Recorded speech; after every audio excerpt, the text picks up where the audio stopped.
अस्सलामु अलैकुम वरहमतुल्लाहि वबरकातुहू। दोस्तों, उम्मीद है कि आप सब अच्छे से होंगे, ठीक होंगे। अल्लाह पाक आपको अपने हिफ्ज़ व अमान में रखे। तो दोस्तों, ये जो स्क्रीन पे वीडियो चल रहा है, इसमें डॉक्टर ज़ाकिर नाइक साहब को एक सवाल किया गया है कि क्या इस्लाम में नशा हराम है। तो इस पर डॉक्टर ज़ाकिर नाइक साहब का जवाब ज़रूर सुनिएगा। और वीडियो अगर अच्छी लगे तो वीडियो पे लाइक कमेंट शेयर ज़रूर कीजिएगा। और साथ साथ अगर चैनल पे नए हो तो चैनल को सब्सक्राइब ज़रूर करना। तो आइए करते हैं स्टार्ट आज का अपना वीडियो। जाकिर भाई, मेरा नाम शिवा था। कुछ साल पहले मैं इतना तो नॉलेज रखता था कि एक शांति नहीं मिलता था एक भगवान को मानने में, पूजा करने में। हमारी तमिलनाडु में, मैं एक मद्रासी हूँ, हमारे तमिलनाडु में बोलते बालाजी अमीर भगवान है और कार्तिक गरीब भगवान है। तो इससे मैं सहमत नहीं था। मैं बोलता था जब हम इंसानों में हो सकता है, भगवानों में नहीं हो सकता है। फिर भी मेरा दिल नहीं माना। जब मैं भागा भागा फिरता था, फिर अचानक मेरे को ना क्रिश्चियन दोस्त लोग मिले। फिर उन लोगों के साथ मैं प्रेयर करने के लिए जाता था। फिर प्रेयर में जाता था, प्रेयर करता था, बहुत आनंद लगा, अच्छा लगा। फिर बाइबल मैं खुद पढ़ने लगा। उसमें भी बहुत जगह में बयान नहीं होता कि भाई दिल नहीं मानता है। ईसा अलैहिस्सलाम बोलते मानता है नहीं कि वो खुदा है। फिर मैं साथ ही हमारे मोहल्ले में मुसलमान दोस्त लोग भी है।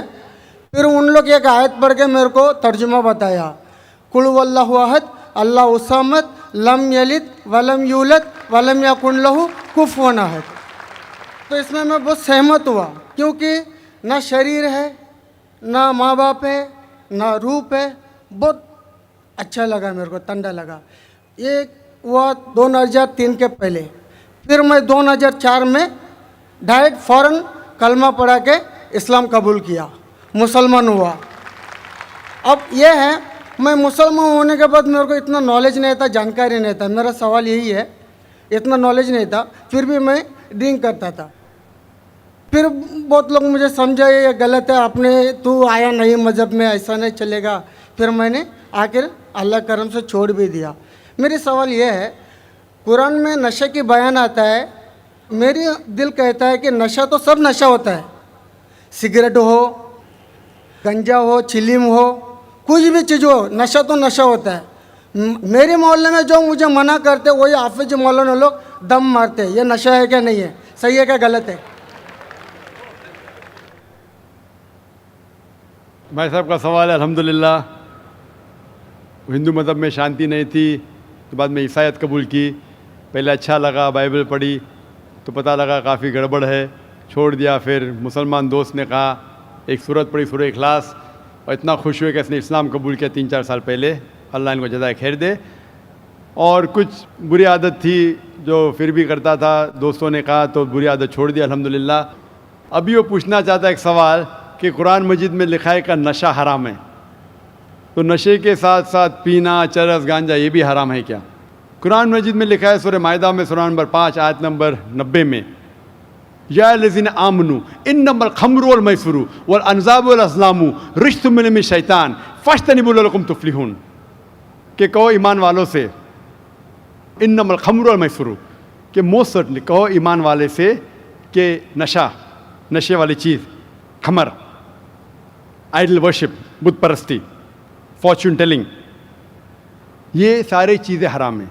रिज्सुम मिन शैतान, ये शैतान की चीज़ें हैं। फज्तनिबू लअल्लकुम तुफ्लिहून, इससे दूर रहो ताकि आप सफलता पाओ।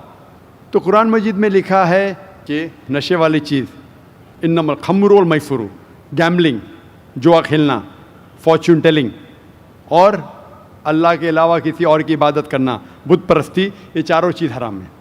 आपका सवाल था कि नशा सिर्फ शराब में है क्या, पीना, चरस, गांजा में भी? जहाँ तक के नशे की चीज़ है, कोई भी नशे की चीज़, चाहे विस्की हो या बियर हो, चाहे रम हो या ब्रांडी हो, या चाहे चरस हो या गांजा हो, चाहे वो पिया गया हो लिक्विड वाइज या फूका गया हो, अगर उससे नशा आता है तो ये हराम है। अल्लाह के रसूल फरमाते हैं मोहम्मद सल्लल्लाहु अलैहि वसल्लम, इब्न माजा में वॉल्यूम नंबर 3 चैप्टर नंबर 30, वो फरमाते कि anything intoxicates in large quantity is prohibited in small quantity. अगर कुछ चीज़ आपको नशा देती है बड़ी क्वांटिटी में, वो छोटी क्वांटिटी में भी हराम है। तो चरस, गांजा सब हराम है। आपका सवाल था कि पीना के मुराद चरस पीना हराम नशा है, सिगरेट पीने का जवाब ज़रा डिफरेंट रहेगा। सिगरेट पीने का जवाब अलग है। जहाँ तक कि चरस, गांजा फूकना या नशा ब्रांडी ये आता है खमर के अंदर, हराम में। जहाँ तक सिगरेट पीने का सवाल है, पहले उलमा ये कहते थे कि ये मकरूह है, क्योंकि हदीस है अल्लाह के रसूल की कि जब आप नमाज़ पढ़ने जाते हैं तो जब कांदा प्याज खाते हैं तो सांस में बदबू आती है, इसी तरीके से सिगरेट पीने से बदबू आती है तो मकरूह है। लेकिन अभी साइंस एडवांस होने के बाद पता लगता है कि सिगरेट पीने से इट इज़ स्लो पॉइजनिंग। और कुरान में कहा गया है सूरह बकरा में सूरह नंबर 2 आयत नंबर 195 में कि don't make your own hand the cause of your own destruction. आप अपने हाथ से अपनी कब्र मत खोदो, मीन डोंट कमिट सुसाइड। अपने हाथ से अपनी कब्र मत खोदो, ये मुहर्रा है। Don't make your own hand the cause of A destruction. अपने हाथ से अपनी तबाही खुद मत करो। तो इससे पता चलता है कि सुसाइड, आत्महत्या करना हराम है। आज साइंस बढ़ने के बाद, तरक्की करने के बाद पता चला कि after alcohol the second most damaging to health it is cigarette smoking, it is smoking tobacco in any form. और WHO के मुताबिक हर साल 40 लाख लोग सिर्फ मरते हैं सिगरेट स्मोकिंग से, तंबाकू से 40 लाख। और इसकी कई बीमारियां हैं, आप में तकरीर सुन सकते हैं, डाइटरी लॉज ऑफ इस्लाम। इसीलिए 400 से ज़्यादा फतवे हैं मिस्र में, सऊदी अरेबिया में, कई उलमा के जो कहते हैं कि सिगरेट पीना स्लो पॉइजनिंग, इसीलिए हराम है। तो नए फतवे, सिगरेट पीना भी हराम है और नशे की हालत के अंदर ब्रांडी, वाइन, एवरीथिंग, चरस, गांजा तो बेशक हराम है। Hope that answers the question. ख़वातीन में अगर कोई गैर मुस्लिम खातून हो तो सवाल कर सकती हैं। My name is Gayatri and I am a student. मेरा सवाल ये है कि मेरी सहेली ने कहा था मुझे जो कुरान में दिया है वो सब सही है और मैं ये मानती हूँ और सारे मज़हब को मानती हूँ मैं। लेकिन मेरा सवाल ये है, मेरी सहेली ने कहा था जो हम लोग हिंदू में भगवान को पूजा करते हैं, जो हम लोग मूर्ति को पूजा करते हैं जो पत्थर का बना हुआ रहता है, लेकिन मेरी सहेली कहती है वो पत्थर है जो तुम्हें कुछ नहीं देगा, भले तुम कितना भी मांगो वो तुम्हें कुछ नहीं देगा। इसलिए तुम है ना हमारे जो कुरान शरीफ है तुम पढ़ो उससे और तुम्हें अच्छा लगेगा। और मैंने कहा कि बचपन से हमारे पेरेंट्स ने जो सिखाया, जो उन्होंने सिखाया भगवान है, हर एक मज़हब में हर एक पेरेंट्स अपने बच्चों को सिखाते हैं कि जो भी मज़हब है उनके बारे में जानकारी देते हैं, भले हमारे गुरु भी देते हैं, लेकिन जो बच्चे हैं अपने पेरेंट्स को और अपने गुरु को ही फॉलो करते हैं।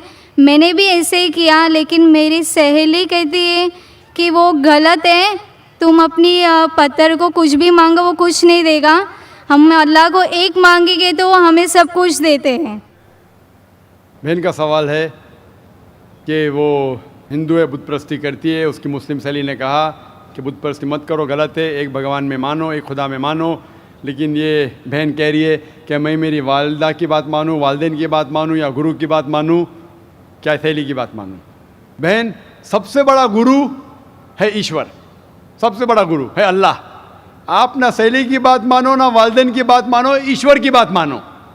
ईश्वर क्या कहता है, भगवान क्या कहता है, और इसके लिए जो कुरान क्या कहता है, अगर उस चीज़ को आपको नहीं मानना है तो इंशाअल्लाह अगले शनिचर आओ, मेरी तकरीर है खुदा का तसव्वुर मुख्तलिफ मज़ाहिब में, और ये तकरीर में मैं साबित करूँगा आपके किताब से, हिंदू मजहबी किताब से, कि हिंदू मजहबी किताब में भी लिखा है कि खुदा एक है, उस खुदा की कोई प्रतिमा नहीं है और बुत परस्ती हराम है। इंशाअल्लाह आप अगले शनिचर आइए 22 तारीख को, इंशाअल्लाह तकरीर के बाद आप फिर से सवाल नहीं दोहराएंगी।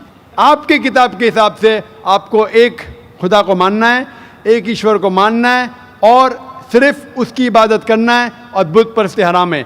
अगले शनिचर 22 सैटरडे इंशाअल्लाह पाना सिस्टर। Thank you.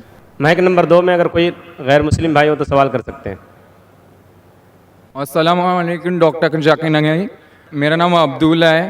पिछले रमज़ान में अल्लाह ताला ने मेरे को हिदायत दी और मैंने कलमा पढ़ा।